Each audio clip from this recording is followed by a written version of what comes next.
Hello everyone. इस video का हमारा टॉपिक है मास सिलेक्शन।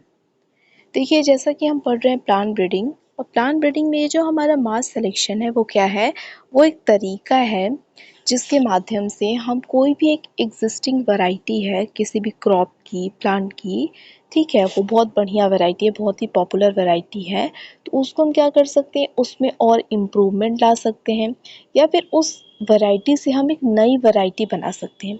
तो ये बेसिकली क्या है, एक नई वैरायटी बनाने का तरीका है। या फिर जो एग्जिस्टिंग वैरायटी है वो क्या है, अगर उसमें कोई कंटामिनेशन हो गया है, मतलब उसमें कोई चेंज आ गया है, तो उसको इम्प्रूव करने का तरीका है मास सिलेक्शन। मतलब मान लीजिए कोई हमारी राइस की वैरायटी है, या फिर वीट की वैरायटी है, गेहूं की वैरायटी है, तो वो क्या बहुत ही पॉपुलर है, बहुत बढ़िया है, कई सालों से फार्मर्स उसको यूज़ कर रहे हैं। अब क्या हो गया कि और अगर उसमें कोई इम्प्रूवमेंट चाहते हैं हम, तो उसके लिए मास सिलेक्शन का यूज़ होता है। या फिर अब उस वैरायटी को कई सालों से यूज़ करने की वजह से उसमें कुछ कंटामिनेशन हो गया है, मतलब मिक्सिंग हो गई है उसमें किसी तरह की, उसके जेनेटिक वेरिएशन कुछ हो गया है, तो उसको अगर इम्प्रूव करना है और एक नई वैरायटी बनानी है उससे, तो उसके लिए भी क्या होता है, मास सिलेक्शन का यूज़ किया जाता है। तो मास सिलेक्शन एक मेथड है नई वैरायटी बनाने का, या फिर जो एग्जिस्टिंग वैरायटी है उसको क्या करने का, ठीक करने का, उसको इम्प्रूव करने का। ये क्योंकि वो एक पॉपुलर वैरायटी है, बढ़िया वैरायटी है, तो हम इसको ऐसे ही छोड़ नहीं सकते। तो अगर उसमें किसी तरह की खराबी आ रही है तो उसको इम्प्रूव किया जा सकता है मास सिलेक्शन के माध्यम से, ठीक है। तो देखिए, मास सिलेक्शन का जो डेफिनेशन है, डेफिनेशन पढ़ने से पहले अगर हम इसके स्टेप को देखें ना, तो डेफिनेशन जो और ज़्यादा क्लियर होगी। लेकिन उससे पहले ये वाला पॉइंट हम देख लें कि जो मास सिलेक्शन होता है ना, उसको फिनोटिपिक सिलेक्शन भी कहा जाता है। क्यों? क्योंकि यहाँ पे हम फिनोटाइप को थोड़ा कंसीडर करते हैं, ठीक। और ये सबसे सिंपलेस्ट और ओल्डेस्ट मेथड है, ठीक है। ये दोनों पॉइंट हो गया। अब हम इसकी बात करते हैं, स्टेप्स की बात करेंगे, उसके बाद अगर आप डेफिनेशन देखेंगे तो समझ में आएगा ठीक से। तो देखिए, मास सिलेक्शन में क्या होता है कि हमें क्या करना है, हमें मान लीजिए हमारी कोई एक देसी वैरायटी है, ठीक है, एग्जिस्टिंग वैरायटी है, देसी लोकल वैरायटी है, बहुत पॉपुलर वैरायटी है। तो हम क्या कर रहे हैं, उसमें कोई इम्प्रूवमेंट चाहते हैं, या फिर हम क्या कर रहे हैं कि हमको एक नई वैरायटी बनानी है उससे, ठीक, उससे एक नई वैरायटी बनानी है। तो हम कह सकते हैं कि हम यहाँ पे एक नई वैरायटी बनाते हैं और बनाना चाहते हैं, और यहाँ पे हमारी वो एग्जिस्टिंग वैरायटी है, ठीक है, ये एग्जिस्टिंग वैरायटी है हमारी। तो हम मास सिलेक्शन का मेथड शुरू करते हैं। तो सबसे पहला स्टेप क्या होता है पहले साल में, क्योंकि देखिए ये प्लांट है, तो प्लांट तो अब एक महीने में पूरा हो नहीं पाएगा, हर प्लांट का अपना अपना एक लाइफ साइकिल है, पर्टिकुलर इस सीज़न में ही उसको ग्रो होगा। तो इसमें 5 से 6 साल लगते हैं मास सिलेक्शन मेथड में। तो सबसे पहले ईयर में क्या होता है कि ये हमारी वैरायटी है, ठीक है, और हम इससे क्या चाहते हैं, एक नई वैरायटी बनाना चाहते हैं। तो सबसे पहले ईयर में तो क्या होगा, इस वैरायटी को ग्रो किया जाएगा फील्ड पे, ठीक है, हमारी पूरी फील्ड है और इस पे इस वैरायटी को क्या किया गया है, ग्रो किया गया। ये मान लीजिए हमारी गेहूं की ही वैरायटी है, तो इसको ग्रो किया गया है, ठीक। अब इसमें ग्रो तो किया गया, तो अब हम इसमें क्या करेंगे ना, डिफरेंट डिफरेंट मतलब डिज़ायरेबल फीचर वाले, ठीक है, एक फिनोटिपिकली सिमिलर डिज़ायरेबल फीचर वाले प्लांट को आपको चूज़ करना है, ठीक। मान लीजिए आपने इसको ग्रो करा, और ग्रो करने के बाद क्या है, जब हार्वेस्टिंग का टाइम आएगा तो आपको इसमें क्या करना है, आपको डिज़ायरेबल फिनोटिपिकली सिमिलर प्लांट को चूज़ करना है। सिमिलर प्लांट को चूज़ करने का क्या मतलब है कि आप ऐसे प्लांट को चूज़ करेंगे जो आपका डिज़ायरेबल कैरेक्टर है, सेम हाइट का होना चाहिए, जो स्पाइक की लेंथ होती है, मतलब जो गेहूँ होता है तो ऐसा होता है ना स्पाइक जिस पे सब ग्रीन लगा होता है, तो उसकी लेंथ अगर आपको चाहिए कितना होना चाहिए, यील्ड जिसकी बहुत ज़्यादा होगी, ठीक, जिसमें बहुत ज़्यादा ग्रेन्स लगी होंगी, जो ग्रेन का साइज़ होगा उसको क्या करना है, उसको आपको चूज़ करना है, ठीक है। तो आप इसमें से मान लीजिए कुछ को आपने चूज़ कर लिया, ठीक है, जो रेड मार्क है तो आपने इसको चूज़ कर लिया है, ठीक। तो नॉर्मली क्या होता है कि 200 से 2000 प्लांट को चूज़ किया जाता है सिमिलर डिज़ायरेबल ट्रेट वालों, ठीक है, जो डिज़ायरेबल ट्रेट आप चाहते हैं वो सिमिलर वालों को चूज़ करना है, ठीक है। और अब सीट, मान लीजिए आपने इन पाँचों को चूज़ करा, ठीक है, ऐसे तो 200 से 2000 चूज़ होता है, लेकिन आपने इन पाँचों को चूज़ करा। अब इसकी हार्वेस्टिंग होगी, हार्वेस्ट करने के बाद जो इसका सीड आएगा आपके पास, हार्वेस्ट करने के बाद सीड मिलेगा उसका, तो अब आपको उसको सीड को लेना है और पाँचों के सीड को आपको मिला देना है, पाँचों को सीड को आपको मिला देना है, ठीक। अब ये पहला स्टेप हो जाता है। तो पहले स्टेप में बेसिकली क्या होता है, जो जिस वैरायटी से हम नई वैरायटी बनाना चाहते हैं तो उसको ग्रो किया जाएगा और उस वैरायटी में से सिमिलर डिज़ायरेबल ट्रेट वाले, जैसे ट्रेट हम चाहते हैं वैसे ट्रेट वाले प्लांट को चूज़ किया जाएगा और फिर हार्वेस्टिंग के बाद जो सीड मिलेगा उसको हम कंपोजिट मतलब मिक्स कर देंगे। ठीक, अब मान लीजिए इन पाँचों को हार्वेस्ट करने के बाद जो आपको सीड मिलेगा उन पाँचों को आप मिला देंगे, ठीक है, मिक्स कर देंगे। ये पहला स्टेप होता है और मिक्सिंग जो वर्ड है बहुत इंपॉर्टेंट है इसमें मास सिलेक्शन में। अब ये पहला साल हो गया, अब आपने सीड रख लिया, अब सीड रख लिया तो अब तो नेक्स्ट सीजन आएगा तभी उसकी ग्रोइंग होगी, सोइंग होगी। तो दूसरा ईयर आ गया, नेक्स्ट सीजन आ गया। दूसरे ईयर में क्या किया जाता है, आपने जो सीड रखा हुआ है, आपके सेलेक्टेड डिजायरेबल ट्रेट वाले जो प्लांट का आपने सीड रखा हुआ है उसको आप क्या करते हैं, चेक के साथ ग्रो करते हैं। ये आपका डिजायरेबल ट्रेट वाला है और ये सब क्या है, चेक है। अब चेक क्या होता है, तो देखिए चेक क्या है कि जिस पर्टिकुलर एरिया में आप ये परफॉर्म कर रहे हैं, मान लीजिए आप जो भी आप जहाँ पे भी रहते हैं तो वहाँ से सोच लीजिए कि उस पर्टिकुलर एरिया में ये चीज़ परफॉर्म कर रहे हैं तो उस एरिया का जो सबसे मतलब पॉपुलर और जो पॉपुलर वैरायटीज़ होंगी गेहूँ की, क्योंकि हम मान लीजिए वीट का एग्जांपल लेके चल रहे हैं, तो गेहूँ की और जो पर्टिकुलर जो पॉपुलर वैरायटीज़ होंगी उनके साथ जो आपका डिज़ायरेबल ट्रेट वाला आपने सेलेक्ट किया है उसको साथ आप ग्रो करेंगे ताकि दोनों का कंपटीशन हो सके। अब इसका करने का हमारा मतलब क्या है, देखिए कि ये सारी मान लीजिए कि ये 1 2 और यहाँ पे भी होगा 3 और भी ऐसे चलता रहेगा, ये सारी सब पॉपुलर वैरायटीज़ है गेहूँ की पहले से ही उस एरिया में। तो बताइए कोई चीज़ अगर पॉपुलर वैरायटी है तो वो वैरायटी पॉपुलर क्यों होगी, क्योंकि उसमें बढ़िया कैरेक्टर होंगे, वो बहुत ज़्यादा यील्ड देती होगी, ठीक है, कम डिजीज़ सेंसिटिव नहीं होगी, तभी तो वो फार्मर्स के बीच में पॉपुलर है। मतलब ये बढ़िया वैरायटीज़ वाले क्रॉप है, सॉरी बढ़िया वैरायटीज़ वाले सीड्स यहाँ पे मौजूद हैं। तो जब आप आपके जो सेलेक्टेड ट्रेट वाले आपने यहाँ पे सेलेक्टेड डिज़ायरेबल ट्रेट वाले आपने सीड यूज़ किए हैं, अब आप इसको क्या करेंगे, जो उस रीजन में पॉपुलर और जो पॉपुलर सीड्स हैं, जो वैरायटीज़ हैं, उनके साथ जब आप कॉम्पिटिशन करेंगे तो मान लीजिए कि ये जो है ये वाला पूरा एक लेते हैं तो ये चेक है और ये आपका डिज़ायरेबल कैरेक्टर वाला है। तो अगर ये पॉपुलर वाले से ज़्यादा प्रोडक्शन देता है मतलब ये और ज़्यादा अच्छा है। जब ये पॉपुलर से भी ज़्यादा प्रोडक्शन दे रहा है तो ये और ज़्यादा बढ़िया क्वालिटी का प्लांट है। अगर मान लीजिए ये एक तरह का, ये दूसरा था, ये तीसरे तरह का कोई पॉपुलर वैरायटी है, तो अगर ये तीसरे वाले से कम देता है तो मतलब ये बढ़िया नहीं है, अगर पॉपुलर वाले से कम देता है तो मतलब ये बढ़िया क्वालिटी का नहीं है। तो दूसरे स्टेप को हम क्या कहते हैं ना, दूसरे स्टेप को हम कहते हैं प्रीलिमिनरी यील्ड ट्रायल कहते हैं और इसमें चेक के साथ, स्टैंडर्ड चेक के साथ क्या किया जाता है, जो आपके डिज़ायरेबल आपके जो मिक्स्ड सीड थे, आपने अपने डिज़ायरेबल कैरेक्टर वाले सीड चूज़ किए थे उसको साथ ग्रो किया जाता है कॉम्पिटिशन के पर्पज़ से।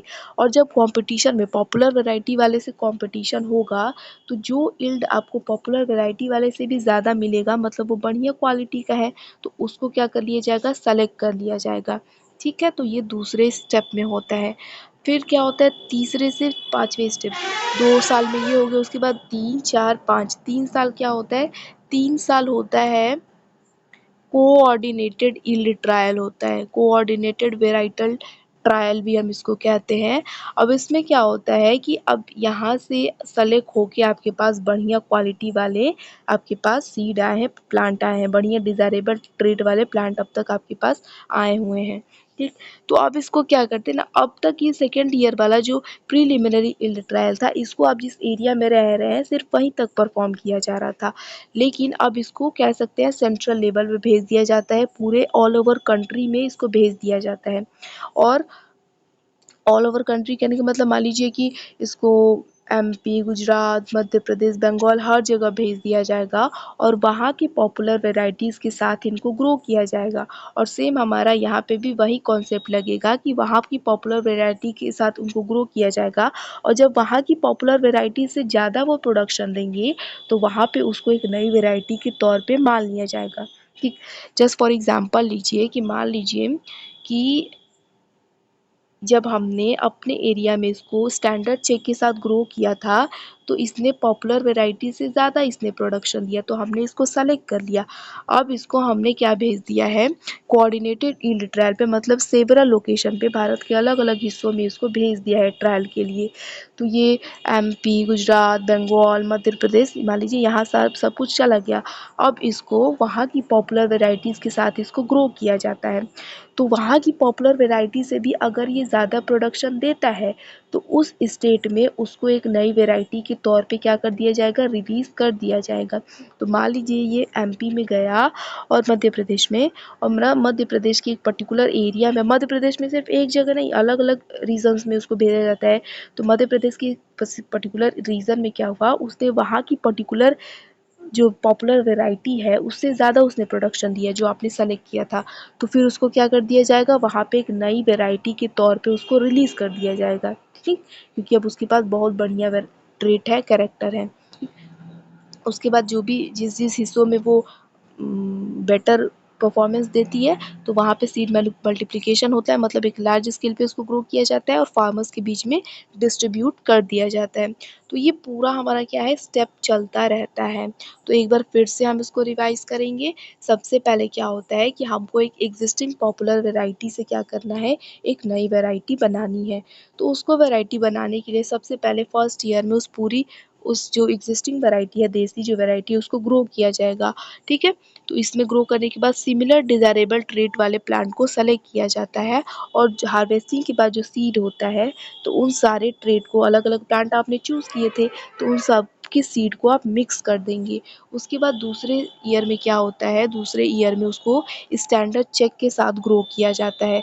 जो प्लांट, जो सीड स्टैंडर्ड चेक से भी ज़्यादा प्रोडक्शन देती है उसको नेक्स्ट स्टेज में भेज दिया जाता है, कोऑर्डिनेटेड यील्ड ट्रायल में भेज दिया जाता है। उसको अलग अलग लोकेशंस पे भेज दिया जाता है ट्रायल के लिए। जब उन लोकेशंस पे वहाँ की पॉपुलर वैरायटी से ज़्यादा वो प्रोडक्शन देते हैं तो फिर उनको एक नई वैरायटी के तौर पे रिलीज़ कर दिया जाता है, फार्मर्स के बीच में डिस्ट्रीब्यूट कर दिया जाता है। ये पूरा स्टेप हमारा चलता है मास सिलेक्शन का। तो अब हम क्या करते हैं, अब इस डेफिनेशन को हम पढ़ते हैं। तो देखिए, in mass selection a large number of plants of different desirable phenotype are selected and their seeds are mixed together to constitute a new variety। तो मास सिलेक्शन में क्या होता है, एक लार्ज नंबर ऑफ प्लांट्स जिसमें क्या है, different desirable phenotype वाले प्लांट को आप सेलेक्ट करेंगे और उनके सीड्स को क्या करेंगे, मिक्स करेंगे ताकि एक नई वैरायटी बनाई जा सके। और इस मेथड को हम क्या कहते हैं, मास सिलेक्शन कहते हैं। The plants are selected on the basis of their appearance और फिनोटाइप। तो प्लांट को किस बेसिस पे सेलेक्ट किया जाता है, उनकी अपीयरेंस या फिर फिनोटाइप की बेसिस पे। मतलब आपको एक पर्टिकुलर लेंथ वाला प्लांट चाहिए तो आप उसको सेलेक्ट करेंगे। अगर उसमें स्पाइक की लेंथ आपको चाहिए बढ़िया, उसको से सेलेक्ट करेंगे। आपको ग्रेन का साइज़ बढ़िया चाहिए, वो सेलेक्ट करेंगे। तो उनकी अपीयरेंस के बेसिस पे, फिनोटाइप की बेसिस पे मास सिलेक्शन को परफॉर्म किया जाता है और इसीलिए हम इसको क्या कहते हैं, फिनोटिपिक सिलेक्शन कहते हैं, ठीक है। सिंपलेस्ट और ओल्डेस्ट मेथड होता है। Seeds are collected from phenotypically superior individuals from a population. Seed is mixed and sown in next generation।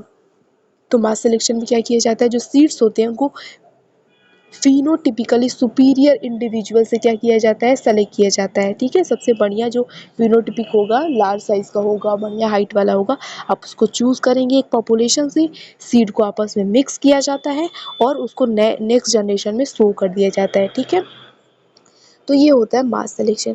अब ये जो मास सिलेक्शन होता है ना, दो तरीके का होता है, एक पॉजिटिव मास सिलेक्शन और नेगेटिव मास सिलेक्शन। ये होता क्या है, देखिए कुछ नहीं है। पॉजिटिव मास सिलेक्शन में क्या होता है ना, जब क्या होता है कि when desirable plants are selected from a mixed population and their seeds are mixed together to grow further generation, it is referred to as positive mass selection। तो मान लीजिए ये जो आपका पूरा फील्ड था, ठीक है, इस फील्ड में से जो आपका डिजायरेबल फिनोटाइप वाला जो आपका प्लांट था आपने सेलेक्ट कर लिया, ठीक है, और उसके सीड को आपने रख लिया और नेक्स्ट जनरेशन में उसको ग्रो कर दिया। इसको हम क्या कहते हैं, पॉजिटिव मास सिलेक्शन। डिजायरेबल प्लांट जो भी आपका था, डिजायरेबल करेक्टर वाला प्लांट, वो आपने चूज किया, उसको हार्वेस्ट किया, उसको सीड को ले लिया, उसको मिक्स कर दिया, ये होता है positive mass selection. For example example के लिए यहाँ पे लिखा गया है कि अगर आपका गोल क्या है कि आपको हाई यील्ड वाले प्लांट को ब्रीड करना है, मतलब हाई यील्ड वाला आपको एक नई वैरायटी बनानी है, तो जो प्लांट पूरा पॉपुलेशन जो इतना प्लांट ग्रो किया गया था, तो उसमें से आप हाईएस्ट यील्ड वाले प्लांट को चूज करेंगे। ठीक है, तो ये होता है पॉजिटिव मास सिलेक्शन। अब नेगेटिव मास सिलेक्शन में क्या होता है ना, जो जो आपको अनडिजायरेबल है, मतलब आपको नहीं चाहिए, उसको उस फील्ड से आपको रिमूव कर देना है। ठीक, तो इसको हम क्या कहते हैं, नेगेटिव सिलेक्शन। मतलब ये पूरा फील्ड था, आपको जो डिजायरेबल कैरेक्टर नहीं चाहिए आपको उस फील्ड से रिमूव कर देना है, जो आपको बस डिजायरेबल कैरेक्टर है उसी को ग्रो करना है, तो ये नेगेटिव सिलेक्शन होता है। ठीक, तो कुछ खास फर्क नहीं है, बस नेगेटिव में ये चीज़ है कि आपको रिमूव कर देना है, जो अनडिजायरेबल है उसको क्या कर देना है, उसको रिमूव कर देना है फील्ड से, और जो बाकी डिजायरेबल कैरेक्टर वाला है उसको ग्रो करने देना है, तो इसको नेगेटिव सिलेक्शन कहते हैं। और पॉजिटिव में जो आपका डिजायरेबल कैरेक्टर वाला है उसको चूज कर लेना है, और उसको हम क्या कहते हैं, पॉजिटिव। और नेगेटिव में जो आपका डिजायरेबल कैरेक्टर वाला नहीं है उसको फील्ड से रिमूव कर लेना है, ये नेगेटिव सिलेक्शन होता है। जैसे एग्जांपल के लिए बताया गया कि अगर आपका गोल है कि आपको डिजीज रेसिस्टेंट प्लांट को चूज करना है, तो जो प्लांट डिजीज सेंसिटिव को शो करेंगे, वो ज़्यादा सेंसिटिव होंगे डिजीज से, तो उनको आप क्या कर दें, उस पॉपुलेशन से आप निकाल देंगे, उस फील्ड से निकाल देंगे, तो ये नेगेटिव सिलेक्शन होता है। तो ये दो तरीके के हमारे पास मास सिलेक्शन होते हैं। अब प्रोसीजर की बात करते हैं, तो प्रोसीजर में हमने देखा है अभी, तो उसको स्टेप वर्ड की फॉर्म में देख लेते हैं। तो मास सिलेक्शन में फॉलोइंग स्टेप्स आती हैं क्या क्या। पहले तो बेस पॉपुलेशन को सेलेक्ट किया जाता है, किसको आपको पॉपुलेशन को बेस बनाना है।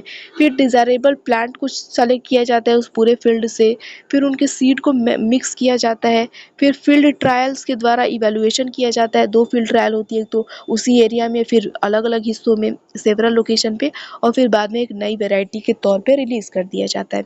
तो ये सबसे पहले साल में क्या होता है, तो एक लार्ज नंबर में जो फिनोटिपिकली सिमिलर प्लांट होते हैं उनको सेलेक्ट किया जाता है। ठीक है, उनको डिफरेंट डिफरेंट डिजायरेबल कैरेक्टर के बेसिस पे जो फिनोटिपिकली सिमिलर प्लांट होते हैं उनको सेलेक्ट किया जाता है, उनसे सीड्स ली जाती हैं और उनको सीड्स को मिक्स कर दिया जाता है। तो पहले ईयर में ये किया जाता है। फिर दूसरे ईयर में क्या होता है, दूसरे ईयर में क्या होता है, प्रीलिमिनरी यील्ड ट्रायल होता है, उनको स्टैंडर्ड चेक के साथ क्या किया जाता है, ग्रो किया जाता है। ठीक, तो वैरायटी जो चेक से भी ज़्यादा बढ़िया होती है उसको क्या कर दिया जाता है, उसको सेलेक्ट कर लिया जाता है। ठीक, दूसरे ईयर में ये काम होता है।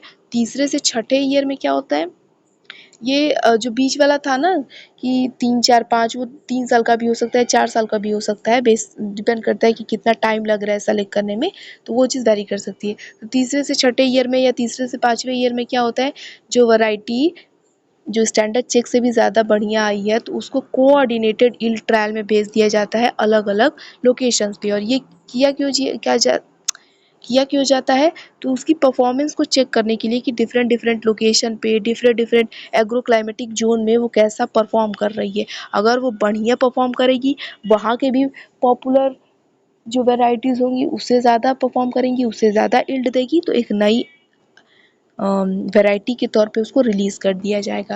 और 7th ईयर में क्या होता है, जो वैरायटी होती है उसको रिलीज़ कर दिया जाता है कल्टीवेशन के लिए। ठीक है, तो ये पूरा स्टेप चलता रहता है मास सिलेक्शन का। अब एडवांटेज की बात करते हैं कि मास सिलेक्शन का एडवांटेज क्या है, डिसएडवांटेज क्या है। तो देखिए, varieties developed by mass selection have wide adaptability, broad genetic base and show great stability. तो मास सिलेक्शन के द्वारा ना जो भी वैरायटीज़ बनती है वो बहुत ज़्यादा एडेप्टेबिलिटी होती है, क्योंकि आप खुद देखिए, पहले तो जिस एरिया में था उसी एरिया में उसको अलग अलग वेराइटीज़ के साथ आप उसका कंपटीशन करवाते हैं, फिर अलग अलग उसको लोकेशन पे भेजा जाता है, तो एडेप्टेबिलिटी उसकी बढ़ जाती है। अलग अलग एनवायरमेंटल कंडीशन में जो वो नया वैरायटी बना है वो रह सकता है। जेनेटिक बेस भी उसका बहुत ज़्यादा होता है, क्योंकि आपने डिफरेंट डिफरेंट डिज़ायरेबल कैरेक्टर के लिए फिनोटिपिकली सेम कैरेक्टर्स को चूज़ किया है, तो ये स्टेबिलिटी भी बहुत बढ़िया शो करते हैं। रैपिड प्रोसेस होता है, सिंपल होता है और चीपेस्ट मेथड है ये प्लांट ब्रीडिंग का। उसके अलावा रिटेन्स कंसिडरेबल जेनेटिक वेरिएबिलिटी, इसमें तो वेरिएबिलिटी भी आपको देखने को मिलती है, मतलब जेनेटिक वेरिएशन भी रहते हैं, डाइवर्सिटी भी रहती है। Of use for the improvement of land races. तो लैंड रेसेस को इम्प्रूव करने के लिए भी यूज़ किया जाता है। मतलब लैंड रेसेस से हमारा यही मतलब है कि जो एग्जिस्टिंग वैरायटी है उसकी इम्प्रूव करने के लिए भी हम इसको यूज़ करते हैं। The method is applicable to both self and cross pollinated crop. तो क्रॉस पॉलिनेटेड सेल्फ पॉलिनेटेड दोनों के लिए यूज़ होता है, लेकिन ज़्यादातर सेल्फ के लिए यूज़ होता है। Mass selected varieties provide good selection against disease. तो डिजीजेस के खिलाफ भी ये बहुत बढ़िया सिलेक्शन हमें प्रोवाइड करवाती है मास सिलेक्शन मेथड। अब डिसएडवांटेज की बात करते हैं। The varieties develop through mass selection show variation and are not as uniform as pure line varieties. तो क्योंकि ये वेराइटीज क्या करती है, वेरिएशन शो करती हैं, जेनेटिक वेरिएशन शो करती हैं, तो ये प्योर लाइन वेराइटीज की तरह यूनिफॉर्म नहीं होती हैं। ठीक, तो ये क्या होता है ये नेक्स्ट वीडियो में हम डिस्कस कर लेंगे। नेक्स्ट है कि the improvement through mass selection is generally less than they through pure line selection. तो मास सिलेक्शन के द्वारा जो क्रॉप में इम्प्रूवमेंट हम चाहते हैं वो उतना ज़्यादा नहीं होता है as compare to pure line selection. ठीक, ज़्यादा होता है, लेकिन जब आप प्योर लाइन सिलेक्शन से कंपेयर करेंगे तो उतना ज़्यादा इम्प्रूवमेंट नहीं होता है।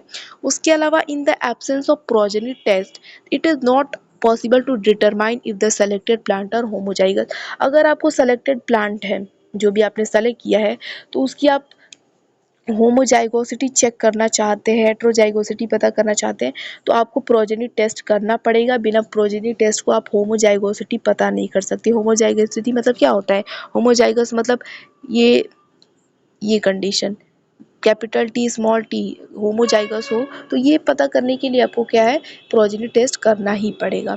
उसके अलावा क्या है, varieties developed by mass selection are more difficult to identify than pure line in seed certification program. तो सीड सर्टिफिकेशन प्रोग्राम में मास सिलेक्शन के द्वारा जो वैराइटीज डेवलप की जाती हैं तो उनको आइडेंटिफाई करना मुश्किल होता है। वही प्योर लाइन वैराइटीज़ को आइडेंटिफाई करना थोड़ा आसान होता है।